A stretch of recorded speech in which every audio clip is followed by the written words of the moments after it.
మేము నిలదీస్తాం. డెఫినెట్గా బోనస్ ఇచ్చేదాకా మిమ్మల్ని వదిలిపెట్టే ప్రశ్న లేదు.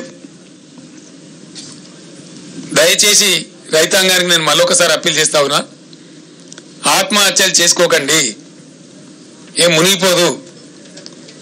వీళ్ళు ఇప్పుడున్న అసమర్థులేం శాశ్వతం కాదు. మీ పక్షాన మేమున్నాం, పోరాడతాం, బ్రహ్మాండంగా పోరాడతాం. కాబట్టి దయచేసి మీరు ఆత్మహత్యలు చేసుకోవద్దు. ఎట్టి పరిస్థితులలో ఏం కానీయం. మేము ప్రతిపక్షంలో ఉన్నా ప్రభుత్వంలో ఉన్నా మీరు ఇచ్చిన తీర్పును శిరసావించి మీకోసం సేవ చేయడానికి ఉన్నాం. బీఆర్ఎస్ పార్టీ బ్రహ్మాండంగా పనిచేస్తాం. కాబట్టి ఏం ఇబ్బంది పడాల్సిన అవసరం లేదు. రాజకీయాలు ఎప్పుడు నడుతూనే ఉంటాయి, రాజకీయాలు ఒక పక్క జరుగుతూనే ఉంటాయి, కానీ ఈ పని కూడా ఒక పక్కన చేస్తూనే ఉంటాం. దీన్ని వదిలిపెట్టే ప్రశ్న లేదు. కాబట్టి ఎట్టి పరిస్థితులలో ప్రభుత్వాన్ని నిద్రపోనీయం, మేము నిద్రపోం, మీ పక్షాన ఉంటాం. కాబట్టి దయచేసి రైతు సోదరులకు నా విజ్ఞప్తి, అందరం కలిసి యుద్ధం చేద్దాం. మీరు రెడీగా ఉండండి, సిద్ధంగా ఉండండి. ఎక్కడికక్కడ ప్రజాస్వామ్య పద్ధతిలో మనకు హక్కు ఉంది కాబట్టి ఫైట్ చేద్దాం, యుద్ధం చేద్దాం. వాళ్ళు ఇచ్చిన వాగ్దానాలు అమలు చేసేదాకా, ప్రతి ఒక్క వాగ్దానం అమలు చేసేదాకా వెంటబడి తరిమి చేయించుదాం, లేకపోతే గద్దె దిగువని చెప్పుదాం చేత కాకపోతే. ఆ విధంగా ముందుకు పోరాడదాం, మన హక్కులు సాధించుకుందాం. కానీ మీరు మాత్రం ఆత్మస్థైర్యం కోల్పోయి ఎటువంటి పరిస్థితులలో దయచేసి ఆత్మహత్యలు చేసుకోవద్దు, నిరాశకు గురి కావద్దు. ధైర్యంగా ఉండండి. మీ పక్షాన బీఆర్ఎస్ ఉంది, కేసీఆర్ ఉన్నాడు, ఎవ్వరేం ఆగం కాలేదు. కాబట్టి ముందుకు పోదాం, పోరాటం చేద్దాం. ఆ రకంగా ముందుకు పోదామని తెలియజేస్తా ఉన్నా. No questions today, no politics today.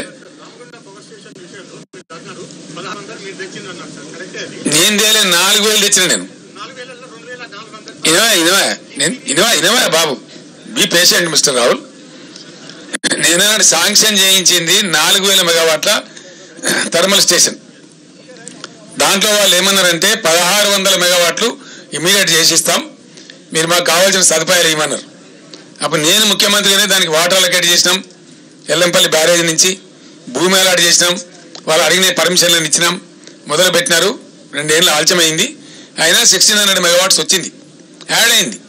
Then what is your question?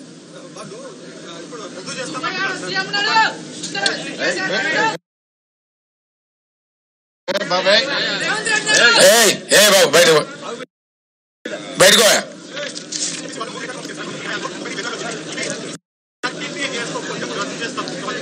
ఎవరు చేసుకోవాలి ఇప్పుడు పీపీఏ చేయాలి కదా? అదే దానికి నన్ను అడతావా క్వశ్చన్?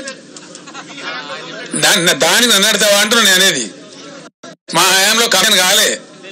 మిస్టర్ రాహుల్ మాజీ పవర్ మినిస్టర్ నా పక్కనే ఉన్నారు, మాజీ పవర్ మినిస్టర్ నా పక్కనే ఉన్నారు. నేను పూర్తి సమాచారం మాట్లాడుతున్నా. దాన్ని ఏమంటారంటే సిఓడి చేయడం అంటాడు, కమర్షియల్ ఆపరేషన్ స్టార్ట్ చేయడం. మా టైంలో కాలే.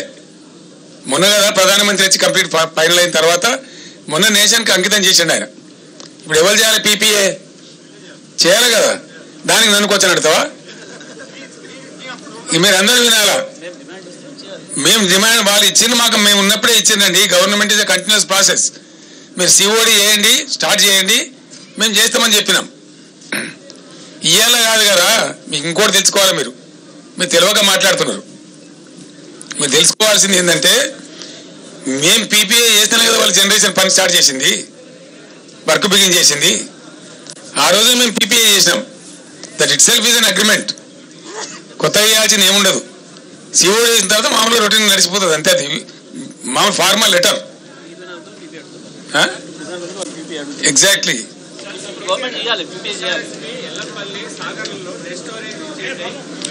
ఎందుకు చేయరని అంటున్నాను నేను. అనేది ఎవరి అసమర్థత వల్ల. ఎల్లంపల్లి డెడ్ స్టోరేజ్ ఎందుకు అయిందండి? అయిందా? 6% వర్షపాతం ఎక్కువైంది. రాసుకోండి మీరు. 6% ఎక్కువైందండి వర్షపాతం. సాధారణ వర్షపాతం కంటే 6% వర్షపాతం ఎక్కువ ఉంటుంది. ఇది నేను చెప్పేది కాదు, ఇండియన్ మెటీరియల్ వాతావరణ శాఖ వాళ్ళు చెప్పిన లెక్క. ఇది it's not my record. What they are telling is wrong. నాగార్జున సాగర్లో ఇవాళ కూడా నేను చెప్తున్నా కదా, నేను ఈరోజు చెప్తున్నా కదా, ఎబోవ్ MDDL వాటర్ ఉంది. హైదరాబాద్కి ఎట్లా షార్టేజ్ వస్తుందండి? ఇక్కడ పడలేని వాడ కొట్టినరు.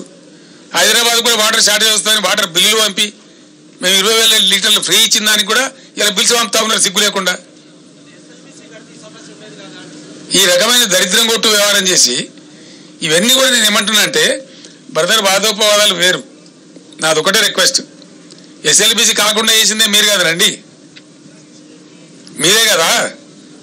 దాన్ని అటు కాకుండా ఇటు కాకుండా లంగా మోటార్ దానిలో దొరగొట్టి అది ఇంక 20 ఏళ్ళు కూడా కాదు, ఎవడు చేయలేడు. అది వెనక పోదు, ముందుకు రాదు. ఎవరి పాపం అండి ఎస్ఎల్బిసి? ఇదే కాంగ్రెస్ గవర్నమెంట్ పాపం కాదా?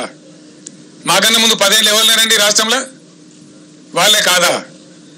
దయచేసి నేను రాజకీయాలు మాట్లాడదలుచుకోవాలి బ్రదర్. ఇవాళ నేను కావాలంటే ఇవాళ నైట్ ఆల్రెడీ రేపు మాట్లాడదాం రాజకీయాలు, కానీ ఇవాళ purely farmers issues. Hour concern is farmers.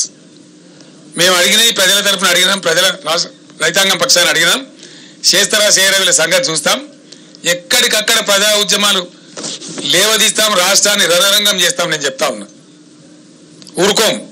We are not going to sleep. At any cost we will fight on behalf of the farmers, on behalf of the people. Thank you so much.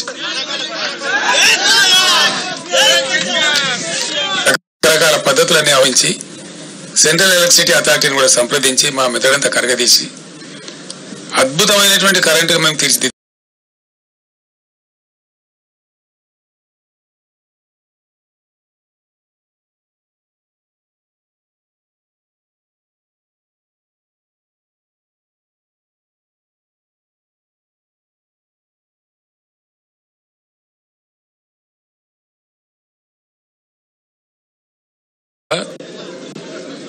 కొంతమేరకు బస్సులో నుండి యాదాద్రి జిల్లా, అట్లాగే సూర్యాపేట జిల్లాలో ఇంత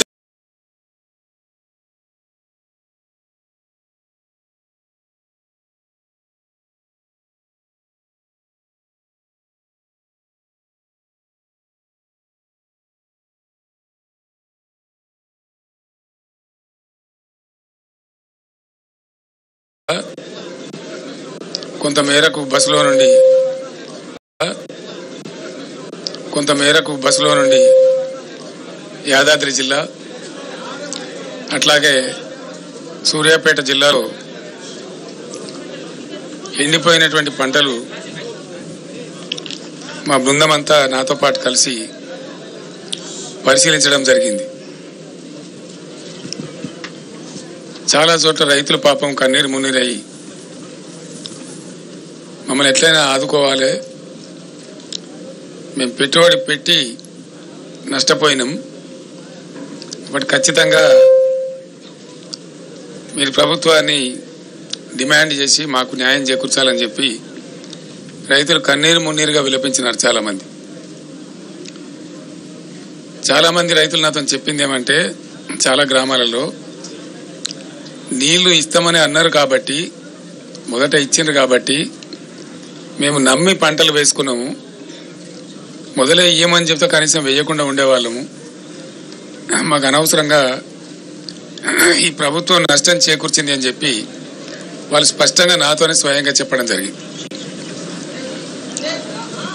రెండవది ఏంటంటే, గత 10 సంవత్సరాలు 10లో 2-3 సంవత్సరాలు మినహాయిస్తే 7-8 సంవత్సరాలు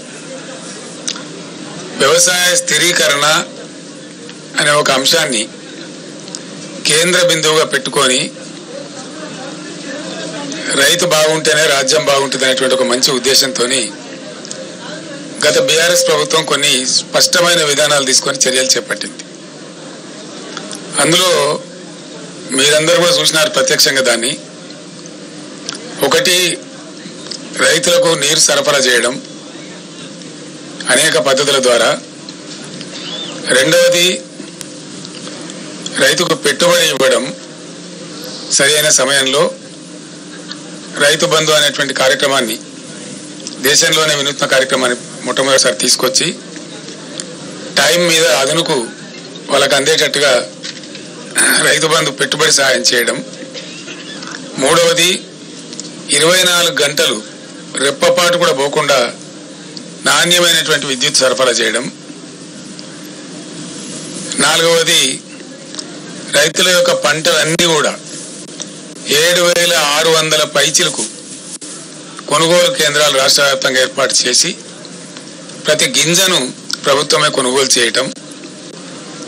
ఐదవది రైతులకు అనుకోకుండా ఏదైనా సంభవిస్తే వాళ్ళకి రైతు బీమా ఏర్పాటు చేయటం.